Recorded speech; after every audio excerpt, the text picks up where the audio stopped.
Hello दोस्तों, कैसे हैं आप सब। उम्मीद करता हूँ आप सब अच्छे होंगे, स्वस्थ होंगे, मस्त होंगे। कहानी की दुनिया मोरल स्टोरी में आप सबका बहुत बहुत स्वागत है। आज आपके लिए कहानी लेकर आए ऊंट और गीदड़ की कहानी। तो आइए सुनते हैं दोस्तों आज की कहानी। बहुत पुरानी बात है। एक जंगल में दो पक्के दोस्त रहते थे। एक था गीदड़ और दूसरा था ऊंट। गीदड़ काफी चालाक था और ऊंट सीधा साधा। ये दोनों दोस्त घंटों नदी के पास बैठकर अपना दुख सुख बांटते थे। दिन गुजरते गए और उनकी दोस्ती गहरी होती गई। एक दिन किसी ने गीदड़ को बताया कि पास के खेत में पके हुए तरबूज है। यह सुनते ही गीदड़ का मन ललचा गया, लेकिन वो खेत नदी पार था। अब नदी को पार करके खेत तक पहुंचना उसके लिए मुश्किल था, इसलिए वो नदी पार करने की तरकीब सोचने लगा। सोचते सोचते वो ऊँट के पास चला गया। ऊँट ने दिन के समय गीदड़ को देखकर पूछा, मित्र, तुम यहाँ कैसे?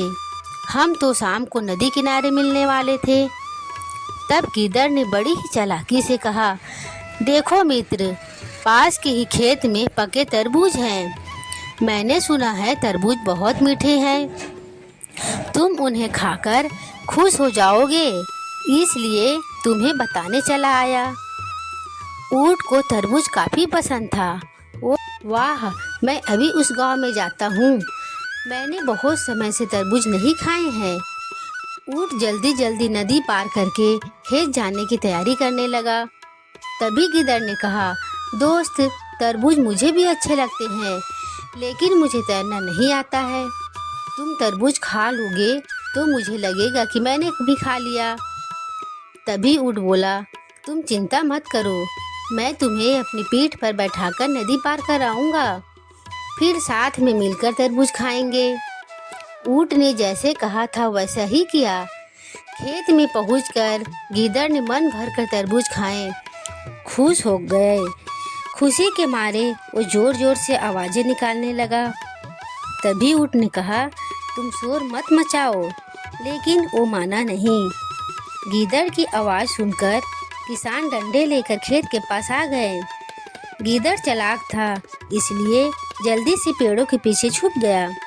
ऊँट का शरीर बड़ा था, इसलिए वो छुप नहीं पाया। किसानों ने गुस्से के मारे उसे बहुत मारा। किसी तरह अपनी जान बचाते हुए ऊँट खेत के बाहर निकला। तभी पेड़ के पीछे छुपा गीदड़ बाहर आ गया। गीदड़ को देखकर ऊँट ने गुस्से में पूछा, तुम क्यों इस तरह चिल्ला रहे थे? गीदड़ ने कहा कि मुझे खाने के बाद चिल्लाने की आदत है, तभी मेरा खाना पचता है। इस जवाब को सुनकर ऊँट को और गुस्सा आ गया। फिर भी वो चुपचाप नदी की ओर बढ़ने लगा। नदी के पास पहुंचकर उसने अपनी पीठ पर गीदड़ को बैठा लिया। इधर ऊँट को मार पड़ने से मन ही मन गीदड़ खुश हो रहा था। उधर नदी के बीच में पहुंचकर ऊँट ने नदी में डुबकी लगानी शुरू कर दी। गीदड़ डर गया और बोलने लगा, यह क्या कर रहे हो? गुस्से में ऊँट ने कहा, मुझे कुछ खाने के बाद उसे हजम करने के लिए नदी में डुबकी मारनी पड़ती है। गीदड़ को समझ आ गया कि ऊँट उसके किए का बदला ले रहा है। बहुत मुश्किल से गीदड़ पानी से अपनी जान बचाकर नदी किनारे पहुंचा। उस दिन के बाद से गीदड़ ने कभी भी ऊँट को परेशान करने की हिम्मत नहीं की। दोस्तों, कहानी से सीख। ऊँट और गीदड़ की कहानी से यह सीख मिलती है कि चालाकी नहीं करनी चाहिए। अपनी करनी खुद पर भारी पड़ जाती है। जो जैसा करता है उसे वैसा ही भरना होता है।